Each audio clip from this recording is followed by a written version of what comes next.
Morning, folks. Welcome to the Cassandra Terry Morning Show. Cassandra Terry, the mindset coach and founder of Manifesting Miracle Makers, rounded up her LinkedIn family once again. First, we've got Brian Smart, Mr. Content and Dadpreneur. He's striking the perfect balance between raising his youngest daughter and creating masterful content. Next, meet Denise Annalise Spiller, the gig expert and relentless traveler and writer. She turns every gig into an adventure. Then there's Jay Pasquale, the storytelling strategist, a poet and voiceover artist. He's weaving tales that'll make you think, laugh, and maybe even change your perspective. Get ready for a show filled with wisdom, inspiration, and the magic of family. Let's welcome Cassandra Terry and the rest of the fam. Hello. Welcome to the weekly wind down. Welcome to Focus Friday, as we have a moment to reflect on all this week has been and prepare for a restful weekend so that we are recharged and ready to do it all over again. Our topic on Fridays is always the same: focus. I see you guys are joining already. Hello, Ali. Great to see you again and to see your comments. Ali says, Jay Hari, Pasqua. Close the window. It's getting cold here. Conchita said, fabulous Friday. Blessed to see another amazing day. Yay. I second that. Yay. I am excited about this day. I was just chopping it up with Jay before we officially started, and I was telling him, man, I am so tired. But man, it feels good. There is nothing like the tired after some good hard work and seeing the fruit of that labor, seeing the things that you've accomplished. Tired is not a bad thing. Tired is an indication that some stuff has gotten done. But when you feel it, then the focus needs to change. And you start to focus on, how do I recharge? How do I slow down? Where do I plug in to get that extra energy that I need? How do I recharge the battery to get ready for what's next? So I am sliding into that mode, and I am enjoying every yawn, every little ache and stretch, because I earned every bit of it. It has been a week, y'all, a week of wonderful things. And sometimes we forget that the wonderful things, they take a toll on us just as well as when we're going through some difficulties. So keep a good eye on all the things that you've got going on in your life. And you will realize when you hit that tired, that it's not, oh, I'm so tired. It's not a negative. It is not a negative. I woke up this morning and I was like, really? The alarm's going off. It's really a new day already. What? I just want to crawl back under the covers. And I did. Hit snooze, shimmy back under the covers for a little bit. And while I was under there, I started to think about gratitude. What are the things that I'm grateful for? Because focusing on that started to give me a little bit of energy. It reminded me of all the goodness that's been going on this week and put me in position to get on up out of bed, do the things I needed to do so that I could be with you guys on time. Focus is amazing. Focus immediately shifts how you're thinking about the things that are going on around you. I could be really ho-hum and stuck into the feelings of being tired, or I can focus on why I'm tired and all the amazing things that have happened leading up to today to give me that tiredness. I'm always tired by Friday. Me and Jay were just talking about that. He was like, yeah, by the time you get to this point in the week, you are in your wind down mode. Absolutely. And I'm so excited today because after this, I've got nothing to do. It's an amazing feeling. Tomorrow's my birthday, y'all. I will be 56 years old in a few hours. And I'm going down to the coast and going to do some resting and relaxation with the husband. We have no real plans. I think the only thing on the agenda is to get a massage while I'm there. I think I can roll out of bed for that. Other than that, I'm just resting. And I took Monday off. So even when we get back on Sunday after that drive, I'm in a position to where I can continue to rest, and then I'm ready to take the world by storm again come Tuesday. But I am going to recharge, recharge, recharge. And that is what the weekends are about. Or whenever it is that's your downtime, hopefully a couple of days a week where you're not committed to a job and you have the opportunity to just shift into from production to real self-care.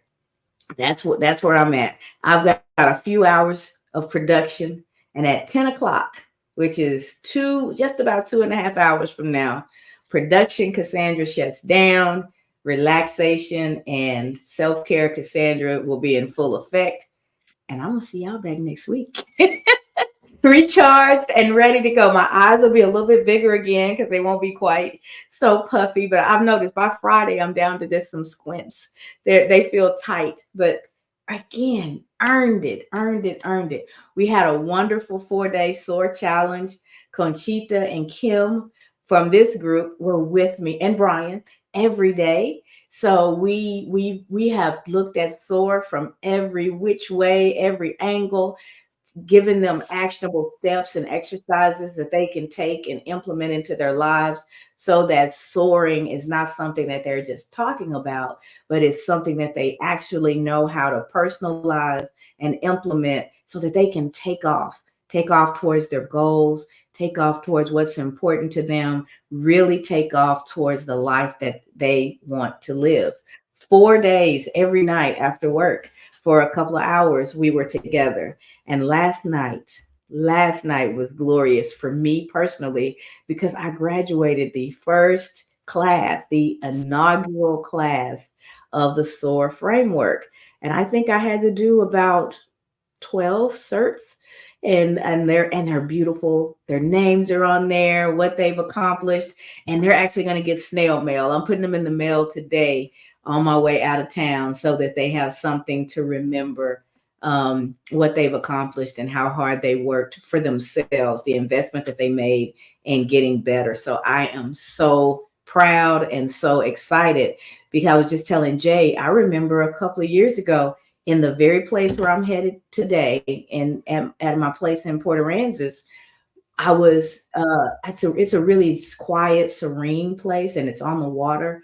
So I mean, it's designed for rest and relaxation. That's why we bought it. And when I'm there, the creative juices flow because it's such a quiet place. And that's where I decided to blog. And I did my very first blog post, from people pleaser to boundary setter. And I published that thing, not knowing what the heck I was doing, not knowing much about how to write a blog and all of that. It was just one of those things that I felt called to do. And I pushed it out there, and it got really good response. And I've been writing in some form ever since. I did that blog weekly for about a year. And then as I started to do more in this space and speaking engagements and the vision board parties and all that different stuff, I shut down and started to blog less. But then I created the newsletter on LinkedIn. So all of these things started with one yes to one calling, one feeling, one thing that I felt like would be a good thing for me to do. And to have all of that on March 25th really be celebrated by SOAR being published, and you guys having such a great response to that. And then the course, the challenge was really just we called it a challenge, but at the end of the day, it was a group training session, a deep dive into the framework. And to have 12 people go through that process with me and be there every day and get their certification, I'm so thankful. I'm so thankful. And so that's what focus will do for you guys. Saying yes to something that you feel in your spirit is really for you to do. When you finish that thing, the next thing is right there waiting for you. It has I haven't done anything new in these last couple of years. It's just that one thought has moved me forward and expanded how I'm showing up and the things that I've been able to do. So I know there's something next. Eventually there will be a SOAR conference. Eventually, there will be a full conference at a event center, a hotel or something, and I'll bring people in from all over the world, and we will do that. All things are leading up to the next thing. And as we were finishing up the challenge, I was thinking, man, this is great practice for the conference. I'm honing my skills. I'm honing how I talk about it, and the things that I have, exercises and to dos and things for the attendees to do. It's all preparing me for the next thing. And if you focus on the task that you're doing and you see them that way, even when they're just mundane and tedious and it just seems like it's never going to end, when you realize that it's preparing you for the next thing. And when you finish that next thing, it's preparing you for the next thing, and that you are in a cycle of growth and development. If your focus is right, it changes your perspective on how on those things, and they all of a sudden don't feel so mundane. It's training ground. It's preparation for something much bigger than this. I might not be able to see it at this moment. I might not know where it is, and I'm glad I don't know. My imagination is limited by what I've experienced, what I've seen, what I believe is possible. So if it was me crafting all of this, I would never get as far as I'm going to go. A couple of years ago when this all started, I didn't see any of this. I didn't see the book. I didn't see the challenge. I didn't see the things that are going to come after that. I knew I wanted to be in a space and share my experiences in hopes of helping other people. That's what I knew. How that all was going to shake out, I didn't quite have sight of. I remember being really frustrated about it. And me and my cousin were laughing about it a couple of days ago, because I remember calling him going, I'm doing all these things and all this stuff keeps cropping up, and I'm spending time doing this, I'm spending time doing that, but it kind of feels like I've dropped a puzzle on the floor and the pieces are all over the place and I lost the lid. I don't know what the puzzle is creating. So I don't know if I'm spending my time doing the right stuff. I'm not sure if I'm just wasting my time spinning my wheels, because a lot of time and energy goes into all this stuff, but I don't know what it is. And I remember being really frustrated in that moment, because I was like, I don't know what I'm doing. I feel like I'm doing some good things in several places, but I don't see how they all fit together. I don't know. It doesn't seem to be anything. And I don't want to spend my time doing a bunch of something that equals nothing.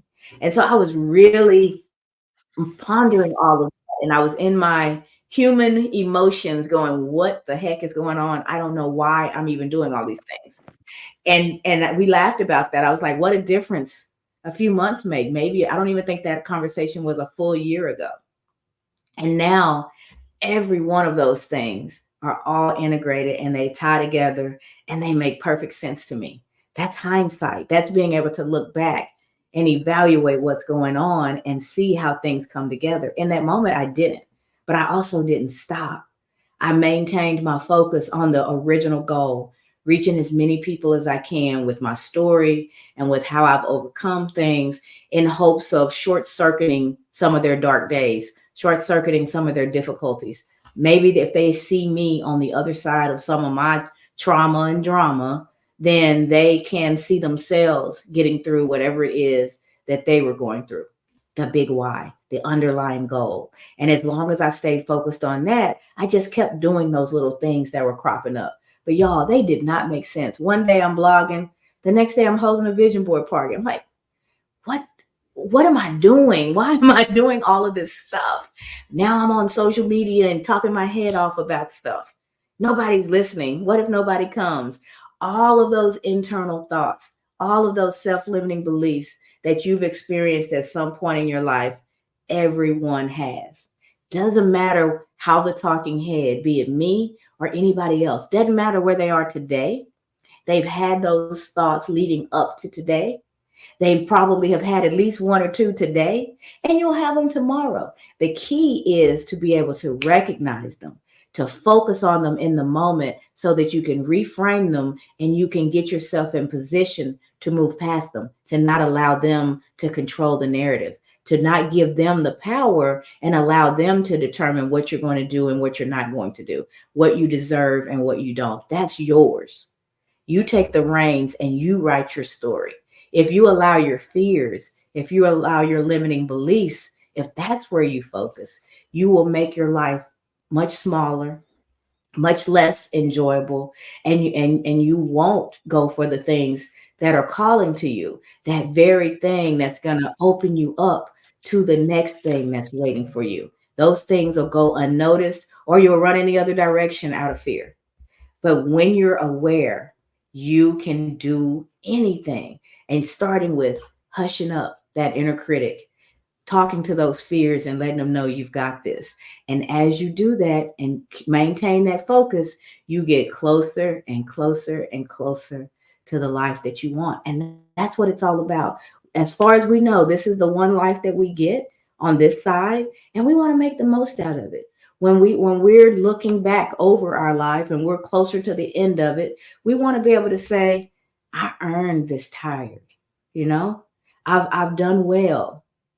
I'm ready to rest. I'm okay letting go because I've had a life well lived. That's my goal. Ultimately, that's my goal. I want to be able to look at my family. I want to be able to have that last smile and glimmer with them and know that I've set them up for the best possible life that they can have. I've taught them the things that are important to me. I've been impactful in some way, and now I get to rest. That's how I want to look at it. Not all fearful and scared, and I wish I had, and I wish I could, and I wish I would. None of that. I want to be able to give up the ghost, to let go peacefully, and go on to my next level of peace that I can't even imagine at this moment. But that's how I think about it. And that keeps me focused. I don't know how much time I have left. So how dare I squander what I've been blessed with? So when I'm tired, I'm like, yes, yes, I've done well. I've done some good stuff. And my body is saying, okay, you've earned it. Now it's time to stretch out and just relax and enjoy. Think back over what you've done. Let that motivate you to keep going. But now you rest. We need those temporary rest before we go to our final rest. Those temporary rests are what's going to help you live that life well and get to the things that are really important to you. So I see the comments are rolling in. Conchita says, fabulous Friday. Blessed to see another amazing day. Yay. Yes, yes, yes. Michael, hey, Michael says TGIF fam. Yes, yes, yes. TGIF, and I'm TGIS. I can't wait to say thank God it's Saturday. Have even less to do. Ali says, hocus pocus, searching for my USB slot in my body to recharge. Exactly. I know exactly where mine is, and I'm going to be plugging in a couple of hours. Ali says, sometimes I feel already tired before I wake up. Yes.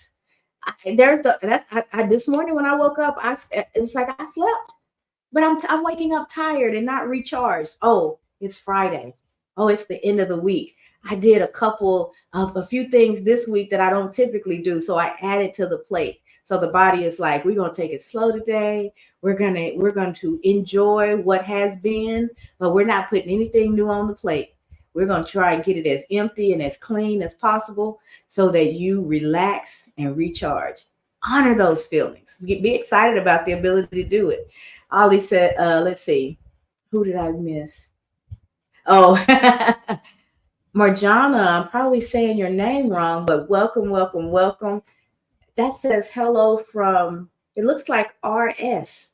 Where are you from, Marjana? I don't recognize that. And then Ollie says, oh my, one more year. Happy rebirthday. Thank you, thank you, thank you. And he says, having a sorority. That's it, y'all. I love that. Y'all are the first, y'all have joined the Kim and Brian and Conchita. Y'all are a member of the sorority. SOARORITY. I'm still in that. I'm still in that, Ollie. We may even have shirts at some point. I love that. Kim says, good morning, all. Happy pre-birthday, Cassandra. Thank you, my dear. I'm excited about it. Even focus on that. I could be like, oh my God. And I remember earlier this year when I was thinking about how fast my birthday was approaching, and I had the thought, oh my gosh, after this birthday, I'm closer to 60 than I am to 50. And for a moment, I got in my feelings about that. I'm like, how did this happen? How did I get this old? What is going on? I still remember high school and getting married and kids and buying the first house and the kids growing up. And I was like, that's how.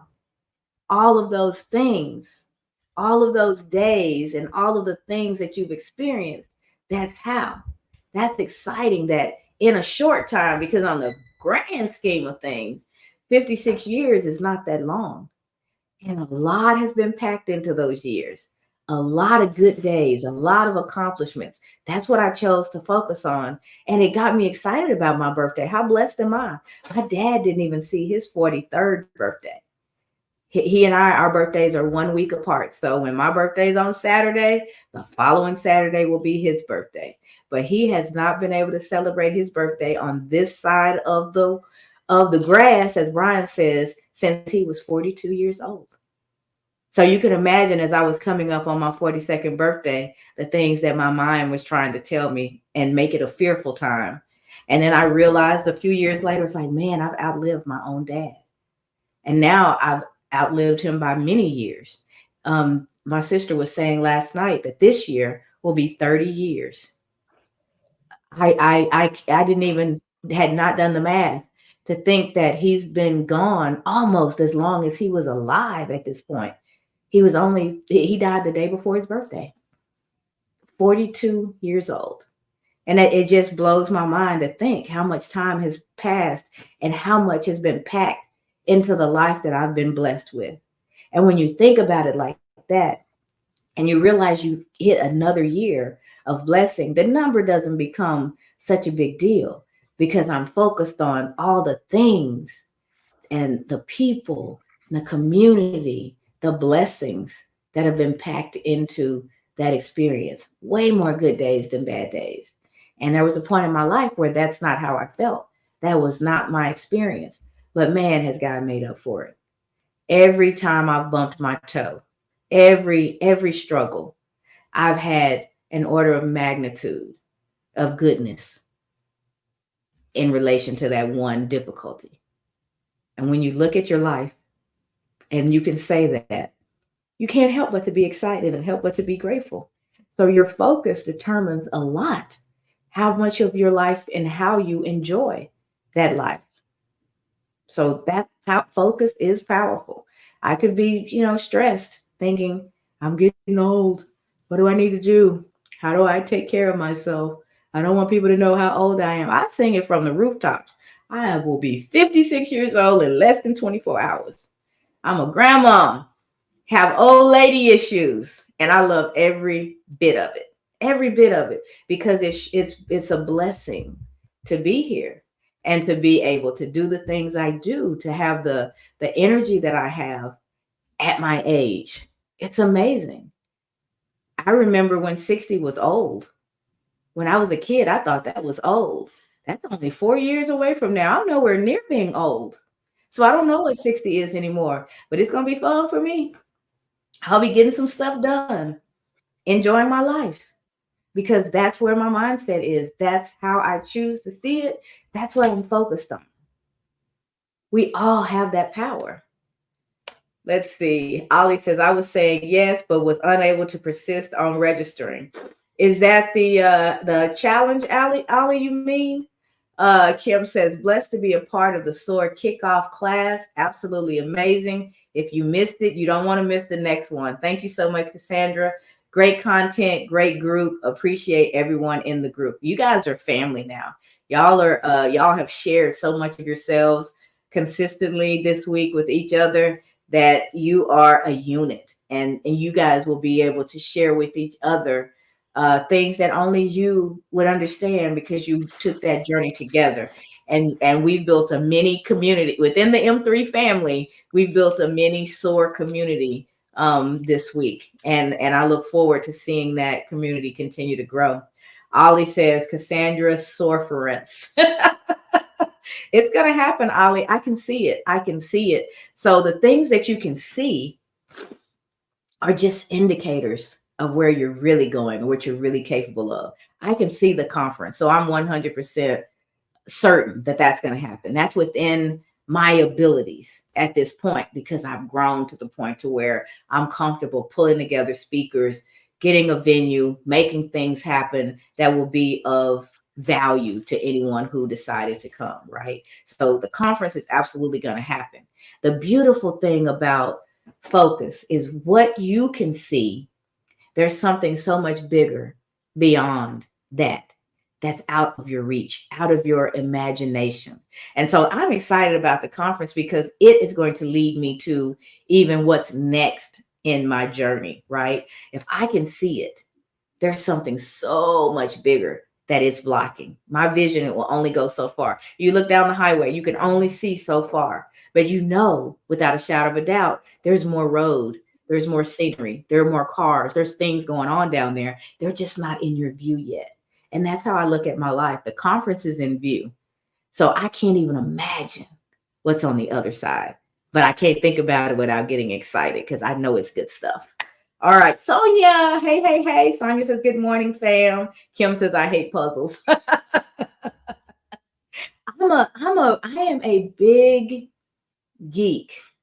I love things that mess with my head a little bit. So doing puzzles and figuring out, I have challenge games, sorting games, and things like Sudoku, games where you got a whole bunch of different color balls in the cylinders, and you have to move them around until each cylinder has the same color ball in it. Sorting through them and figuring out strategically how you make that kind of stuff lights me up. I absolutely love it, and I do one every night. No matter how tired I am, it's a part of my routine. So I will typically do my sorting game or something right before I go to sleep. It's just kind of a part of my nightly routine. It says I'm done for the day. This is my last mental spend. And then I'm shutting down and driving into gratitude and sleep. And so it's a part of my routine. I do some sort of a puzzle mental challenge every night before I go to bed. And if I'm bored throughout the day or I feel like I'm getting really tired and I'm losing focus, I can pull up my phone and do one of my little puzzles, and it'll get the juices flowing again. Ali says, what if someone is listening to your video aired 8 months ago and is contacted you for a gig? That is the dream, Ali. I want the stuff that I'm doing to be of quality that if somebody stumbles upon it months later, years later, they're like, hey, she would be a great fit for whatever it is that we have going on. I'm looking forward to those reach outs, those emails, those DMs saying, hey, I heard you speak on this 2 years ago. I stumbled upon your video, and it sounds like what you're talking about would be really good for this conference I'm pulling together, really good for this training I want to do. Would you be interested in coming and sharing what you're doing now with my audience? Yes, if the terms are right, I am there. That is a big part of the dream. So keep talking about that one. Ollie says, reframe, change the window, rewrite your Jahari. Exactly.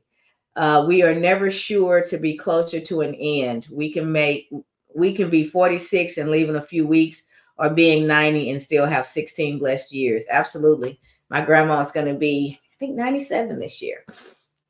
Kim said sorority. That's mad. You remembered mad, huh, Kim? I love that. And we're that's the beauty of having a little collective. You've got like little personal side jokes and things that only you get. But mad is one of those things, y'all. I had a divine download yesterday on my way home from the office and getting ready for last night's graduation from SOAR. And I had a divine download that I'm so excited about. So that will be revealed to everybody, because I think that's what my newsletter tomorrow is going to be about. And when I do the audio room with Annie next Wednesday, I think that's the topic du jour, that we're going to start talking about getting mad and what that means in a very constructive way to get you to the life that you desire. So I'm excited about that. Thanks for saying that, Kim. Ollie says, don't rush your next 4 years. You still have 1,460 days. Exactly. And I'm going to enjoy as many of those days to the fullest as I can. Conchita says, Ollie, I am with that sorority. Me too, Conchita. I love that. Ollie says, my mom didn't reach 41. I will always recall 7 years ago that I lived 166 days more than my mom ever lived. Exactly. I still do that math, and it's astounding. It is absolutely astounding. And he says, life is not granted. And Conchita says, 56 years, you are still a baby, Cassandra, LOL. I say that to Brian and Jay. They start talking. I was like, is that Similac? Is that baby's breath? Is that baby milk I smell? Because I got some years on the fellas. So I give, except for Brian, who, what are you now, 74, Brian? Going on 75? Let's see. Holly says, I thought you were 46 years old. I'm 75. Oh man, we have bad feedback between the two of us this morning, Brian. Dueling microphones. Let's see what else we have. He says magnitude, altitude. This is Ollie. Numbers are nothing. You're 15 times younger than Yoda. And Conchita says, life is good. Absolutely. Amen, amen, amen to that. Ollie says, glad to hear from Jay. Is that your way of telling me to shut up and let Jay talk? I have been going on for a while, haven't I, Ollie? Kim says, my mom loved puzzles. Conchita says, the 4-day challenge of SOAR opened a new emotional door. We are now one big family on our way to total victory. I love that. I love that, Conchita. Thank you.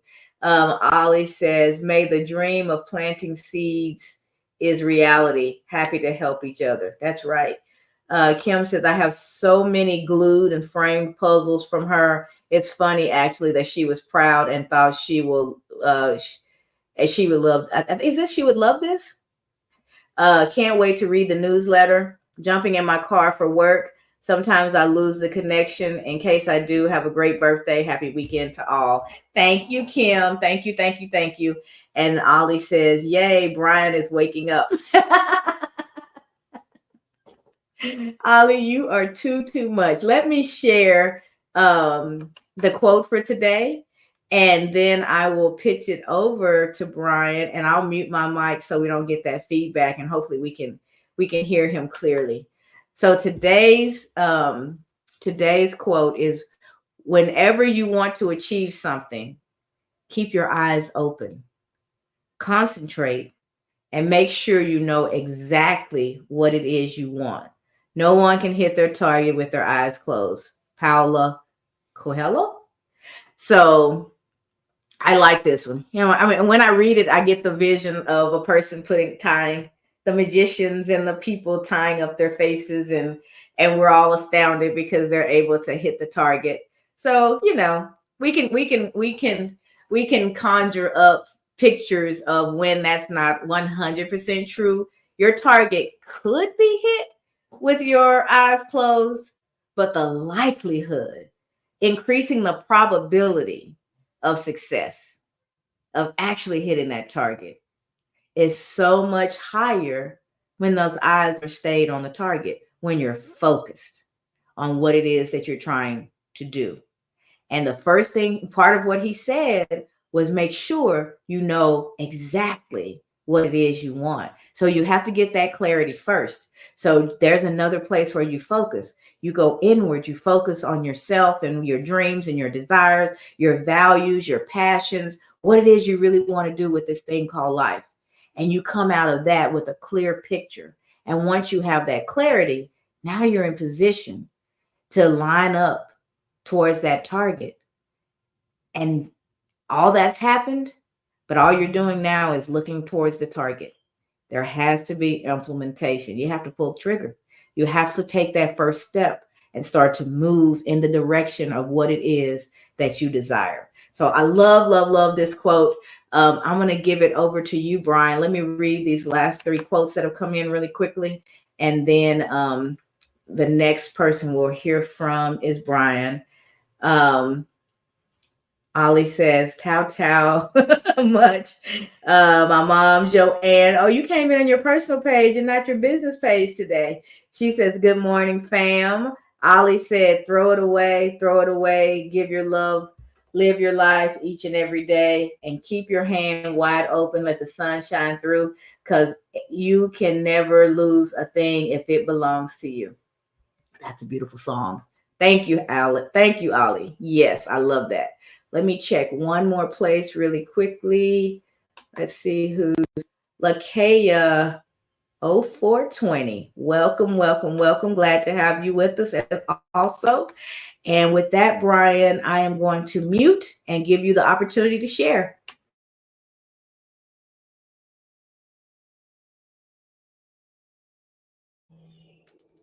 Thanks, Cassandra. If you can hear me clearly, give me a thumbs up.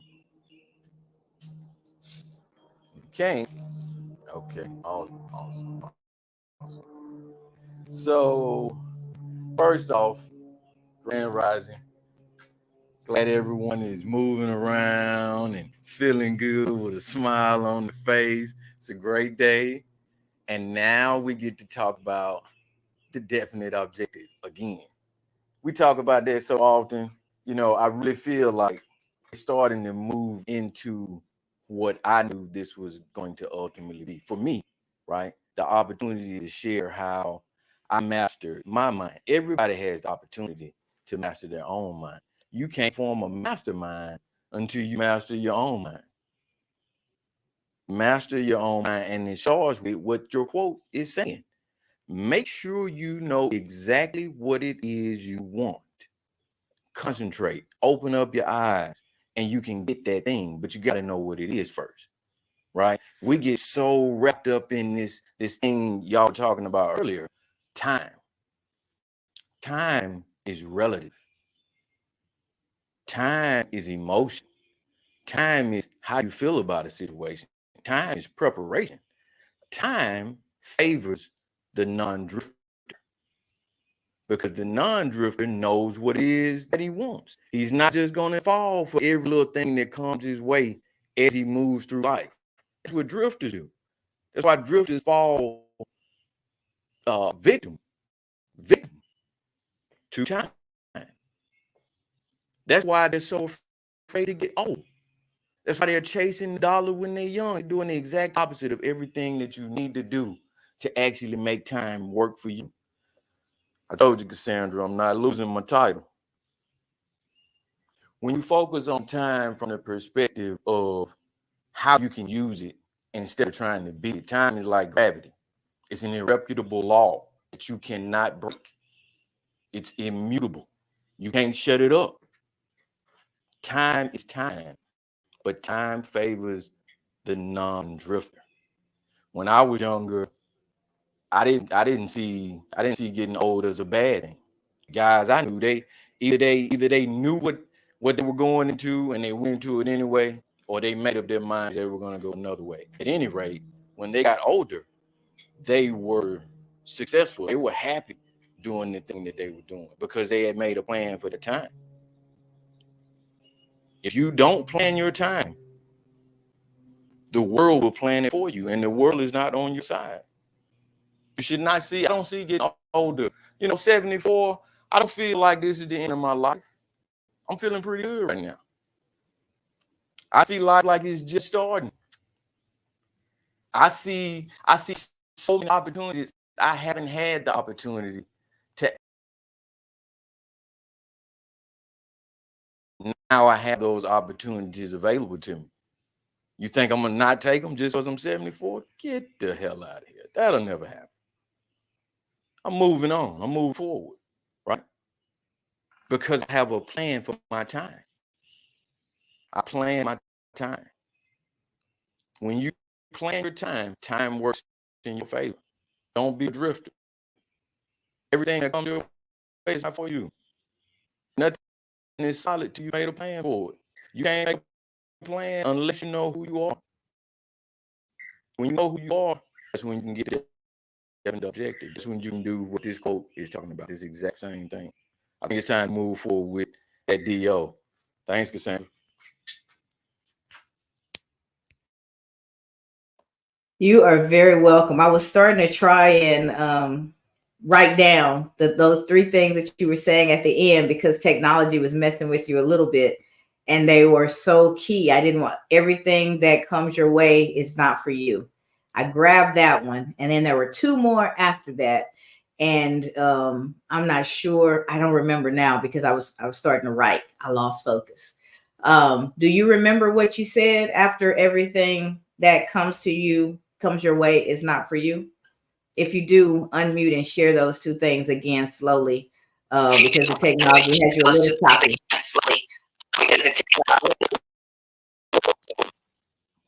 Yeah, I can't remember exactly, but I know that everything that comes your way is not for you. You have to plan those things that you want to come your way so that you can accept them. If you don't have a definite objective, it's impossible to know what's for you. You can't have a definite objective if you don't know who you are.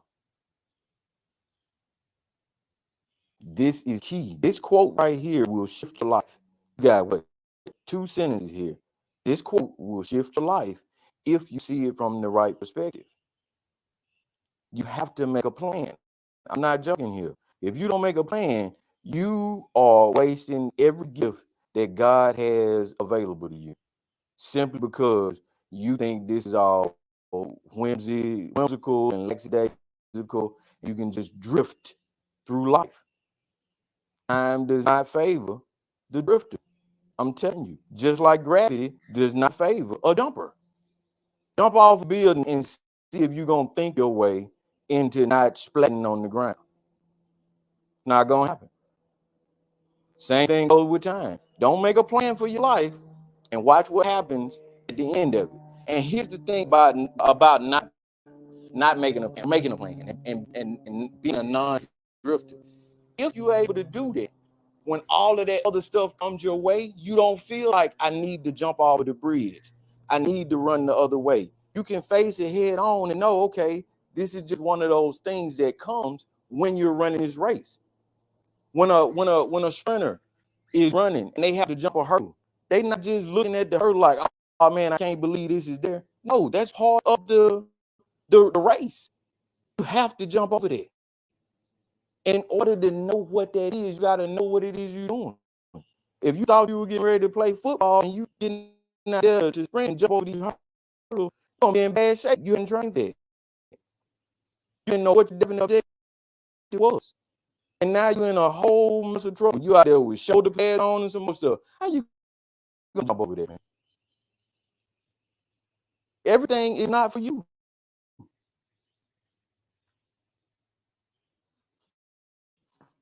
That's I know there was good. a little bit more than you asked for, but that's it.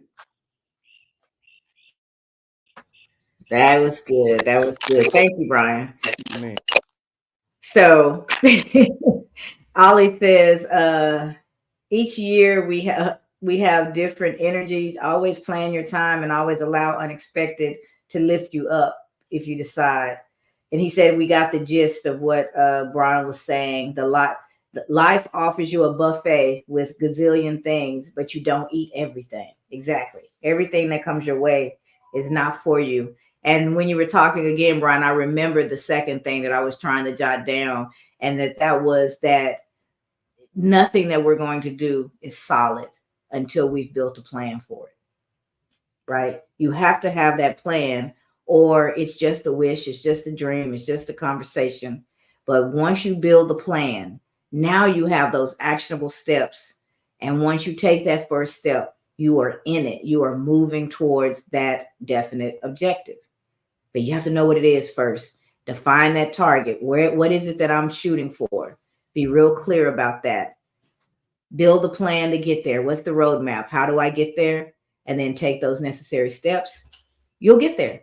Your journey may look a little bit different than the next person's, but you will get there if you define the objective, build a plan to get there, and actually start taking those steps. Conchita says, powerful stuff, Brian. Time is an immutable law over which we have no control, so use it wisely. My mom says, yes, Brian, at 70, I'm moving forward. Preach. I think I got everybody. me take one more look around. And Jay, I think it is time, or I know it's time for you to do what it is that you came here to do, sir. Please unmute and share your thoughts on focus.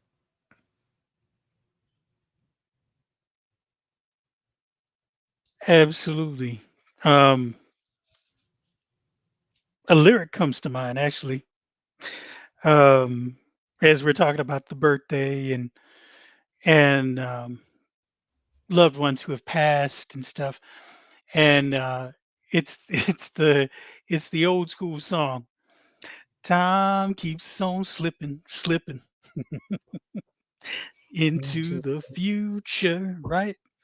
And that's what it is. I mean, we can't stop it from happening. Um, and we just have to march along. A couple of things that I heard, you know, when we look at focus, we may not put a timetable on that focus. There may not be a deadline attached to it, but time is always going to be there. And whether we like it or not, it's going to move forward. And if we continue to focus, though, it will take us on a journey through that time passage. And just looking back, you know, you said a couple of years, it all started with a blog post, Mm-hmm. and now we have a sorority. Sorority. Um, and the I was thinking also too when Ali was talking about the Johari window, um, calling me Jahari. So the Johari window is a really good tool to help you with self discovery, and it allows you to look inward and outward, um, to who you are. And there are four different panes. I won't get into that right now, but look it up, the Johari window, and what that is. It's just another tool to allow you to figure out who you are to yourself and to others. Um, just last night, I was talking to my cousin and his brother, his older brother, my other cousin. Um, he's turning 57, and I was like, just like you were saying, he's closer to 60 than he is closer to 50. And I was Mm-hmm. like, wow. And I used to live with them, and I can remember as kids mowing the lawn, taking care of firewood, all of those things. And now it's a chore just to get out of bed.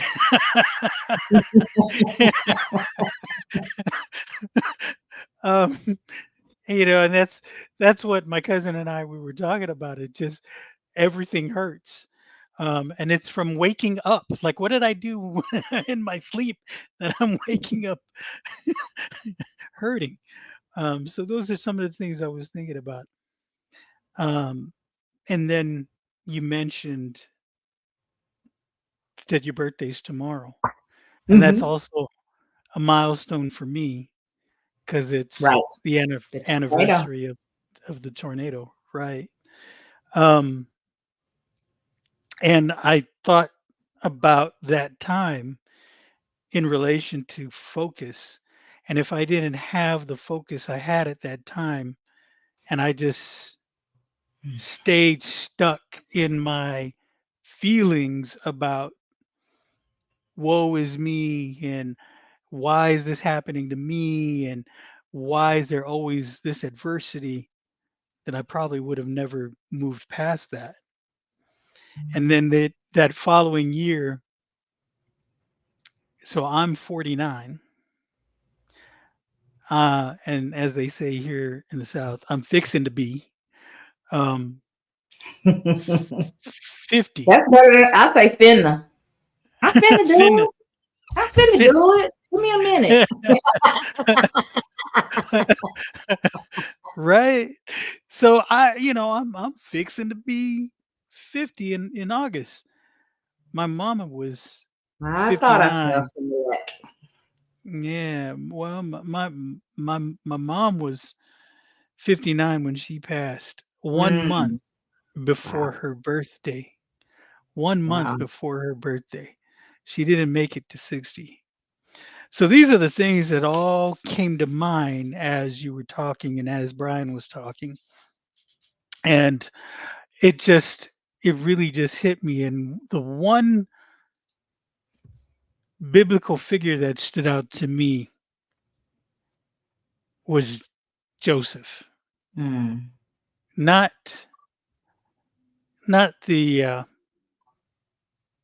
not the earthly father of Jesus, right? Not the stepdad. Joseph with the coat of many colors. Mhm. And if we just look at Genesis chapter 37, verse 3, now Israel loved Joseph more than his other sons because he had been born to him in his old age. So he made him a robe of many colors. And because of that robe, his brothers were jealous of him and sold him into slavery. Man, if my brothers did that, I would. There's gonna be a fight, You wouldn't make sure they had food during the famine. man. uh, Somebody would be wrapped up in that coat. um. So, but Joseph. So Joseph is the son of Jacob and Rachel in the Old Testament, Mhm. and really he exemplifies focus and determination. Do you know the story? Do you remember the story of Joseph? That dude was in it for a minute. He was going through it, sold into slavery. He was brought to an officer of Pharaoh, right? Somebody who was close to Pharaoh, Potiphar. And eventually he rose to a position of authority in his house. And it was because of his God-given abilities. He was blessed, and but Joseph didn't always have it good because he went back into misfortunes, or what would people think is misfortunes, when he was accused of doing something wrong with Potiphar's Potiphar's wife. wife. Mhm. See, there you go. You know the Yeah. story, Oh right? yes, I know it And was. She had an eye for him. He, as Brian likes to say, he wasn't too bad on the eyes. right, but he rose up in the ranks and became so close to Pharaoh that he was his cupbearer. Now, what does that Mhm. mean? He was tasting everything before it hit Pharaoh. So really, if he got poisoned, he was gonna die, Right. right? So you had to have been really at a high position to get that close to him. And but all the way through all those events in Joseph's life, he continued to remain focused and determined, even in the face of adversity, despite being betrayed by his own brothers, enslaved, imprisoned, right? Um, for being accused of messing with Potiphar's wife. Joseph never wavered really in his faith or his commitment to doing what was right, and he trusted in God's plan for his life, and he remained steadfast. And that's really what we're called to do, you got to remain steadfast. You got to remain focused. If you're not focused, you know, you're just going to fall. You can't Drift. Mhm. drift, right? Absolutely. And if you stay focused though, you'll be able to traverse those adversities that come at you. And really, at the end of it, if you are steadfast in your faith, like we are as believers, then ultimately, based on Joseph's story, we'll end up being blessed. And that's what I wanted to bring up I as love far that. as the Bible. So, Yes, yeah, back love, to you, love, Cassandra. love. The other thing that I want to share that comes to mind as Jay is sharing Joseph's story is the thing that I talk to you guys about all the time is finding and knowing your gifting. Joseph's gift saved him, led him through all of these obstacles over and over and over again. It was what allowed him to continue to rise in the ranks. That's why it's so important when we talk about this S and SOAR, identifying those strengths, knowing what your gifting is. That is your accelerator forward. That is what is going to lead you to and through where it is that you should be ending up to your destiny. It's in your gifting. So it's important to know what that gifting is. You nourish that gifting, you feed that, and it will show up for you time and time again when you need it. So Joseph kept rising among the ranks because he had the gift of interpretation of dreams. So they would come to him, the people in position like Potiphar would want to know what a dream meant. And Joseph was the one, not the people that he already had on his staff that said they could see things and all of that. Joseph truly had that gift. And what he said always came to pass, pass. However, when Potiphar's wife took a liking to Joseph and Joseph did not reciprocate, she became really angry and she lied and said he took advantage of her. So he was thrown into prison again. So now he's down there. He had risen up in the ranks and now he's right back.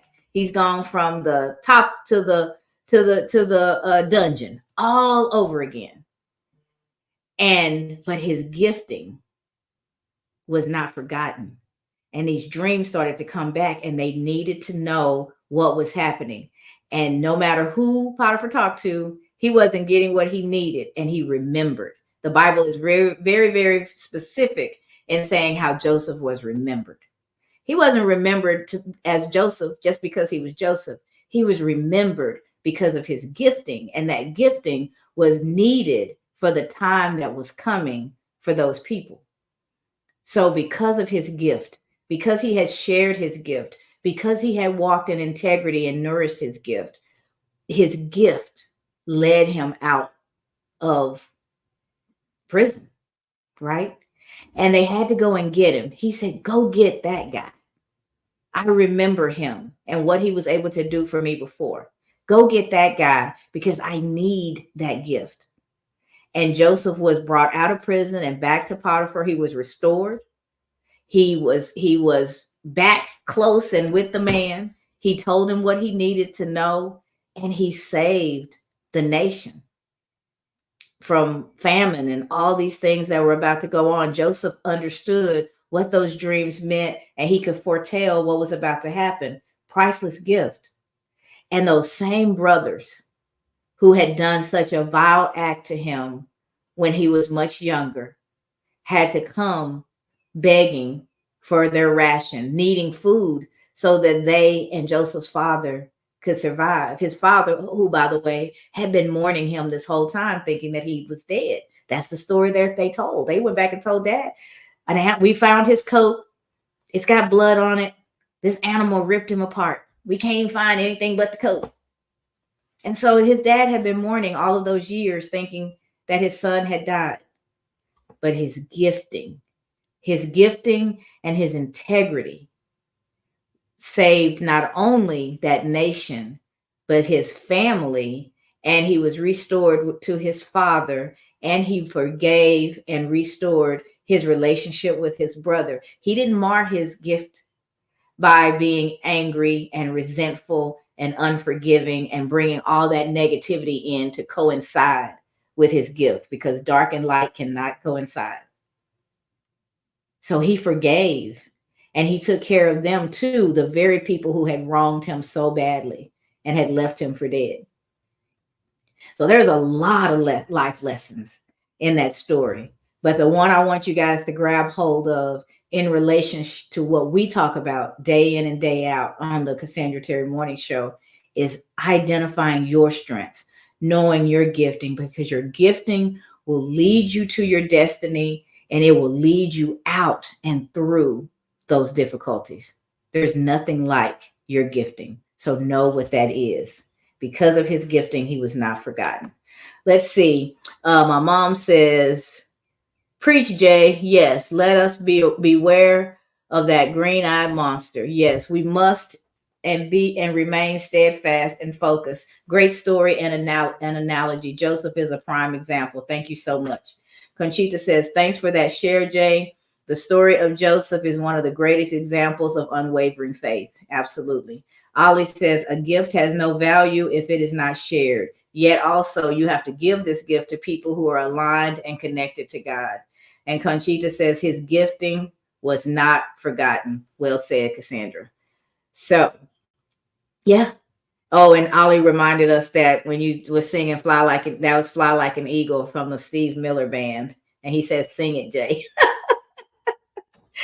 So we have had some great shares. We are close to wrapping up Focus Friday and our week. And I want to continue to remind you guys to rest.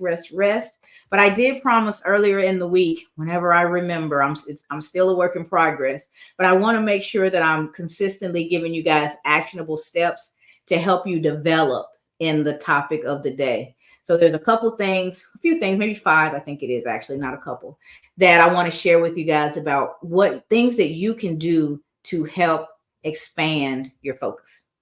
So you want to prioritize your task. I've seen this in many ways, but must, should, could method.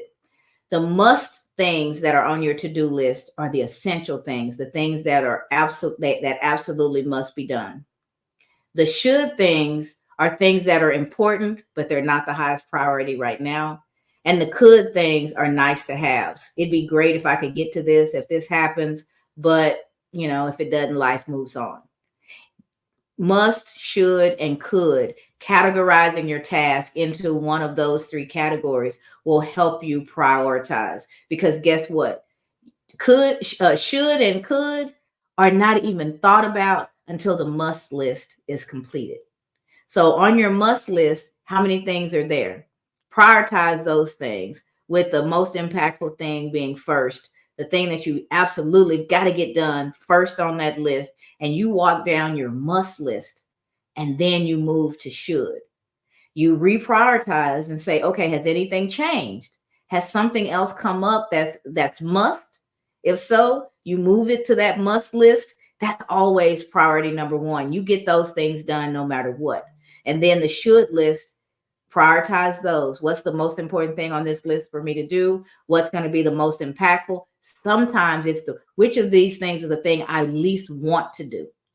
And if we can discipline ourselves to get that thing done, then the rest of the list becomes easy. So sometimes it's as simple as doing the thing that you really, making that phone call, sharing that message, cleaning out that closet, whatever it is, that thing that you really don't want to do, knocking that off the list. And then you kind of soar because the hard stuff is over and everything else is just a matter of time for you getting through.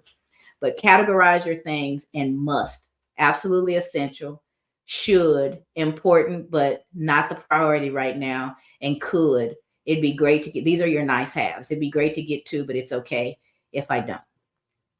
You want to establish a ritual for your deep work. We talked about deep work earlier. That deep work is work where you're strategizing, where it takes a lot of your brain, where you have to really, really focus.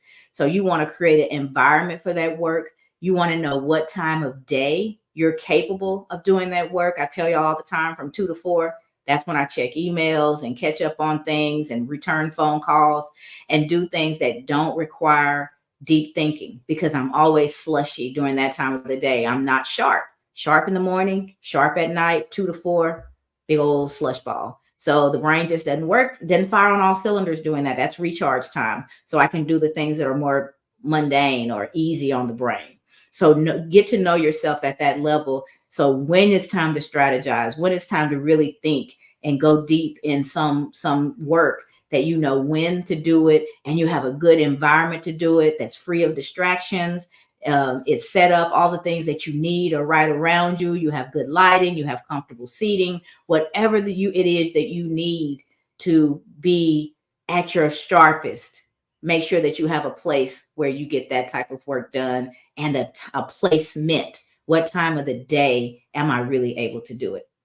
You want to embrace the Pomodoro technique. We've talked about this a few times before, but I know when we give actual technique, I want to give y'all the actual names of some of these things, because then you can look them up for yourself. You can figure out how to incorporate them into your world and get a deeper learning. But the Pomodoro technique is really short burst of work followed by a break, then another short burst of work.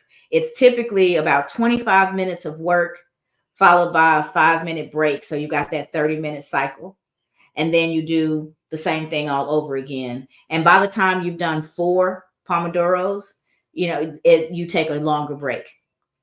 Maybe 15 minutes, maybe 30 minutes, maybe that's lunchtime. Maybe you have 30 minutes to an hour, but you take an extra break to give yourself the chance to recharge at a deeper level than what those 5 minutes are going to give you. And then you get back to it for your next Pomodoro. It's it kills overwhelm, and it kills, you're not so frustrated. All you're doing is 25 minutes. It may be 15, it may be 10. You might be able to do 30. It's up to you. Everything that we talk about is the overarching way that it's done. But what makes it really good and impactful is when you personalize it for your situation. So if 25 minutes sitting and focus on something is way too much, dial it back. The idea is to get a consistent amount of time that your brain is trained to focus. And for that period of time, that's when you're working. And then you follow it by a 5-minute break. And then you do that same Pomodoro. So the frequency is the same. And then you can stretch it out over time. If I've been doing 15 minutes for a long time, I'm not done. I feel like I can keep going. And you work your way up. And now you're at the 25. And you take your 5-minute break, do 25 more. And so you need to know you. That is the key to everything that we do. That's self-discovery. That's one of the chapters in one of the first chapters in the book is the most important discovery is self-discovery. The most important person that you'll ever meet is you. And the more you get to know you, the deeper you get to understand you, the better you can maneuver your life and the obstacles that pop up. So the Pomodoro effect, find your time frame and give that a shot, especially if you're a person who talks about being a procrastinator. A lot of times procrastination is one, it can be discipline, but it also can be an inability to focus for long. You're so used to doing a million things that it's really hard just to do one. So getting yourself out of that, you're saying, I'm only going to do it for 15 minutes. I'm only going to do it for 25 minutes, and then I'll be up. It helps the brain to not be overwhelmed, and it's that bite-sized chunks that we're always talking about. So this can be very, very effective if you see yourself struggling with procrastination.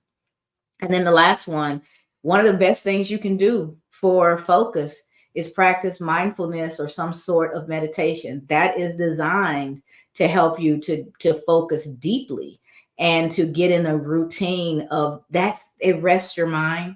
It resets the brain. It gives you that energy boost, and it allows you to get to a state of calm and quiet where the magic can really happen. In my calm, in my quiet. That's why my car is so powerful, because it's the rotating of the wheels against the road. The rhythm of that kind of lulls my brain into a restful state. And so a lot of my downloads, they either happen when I'm in the car, or they happen right before I become conscious again, waking up, or as I'm falling to sleep, getting in that subconscious state.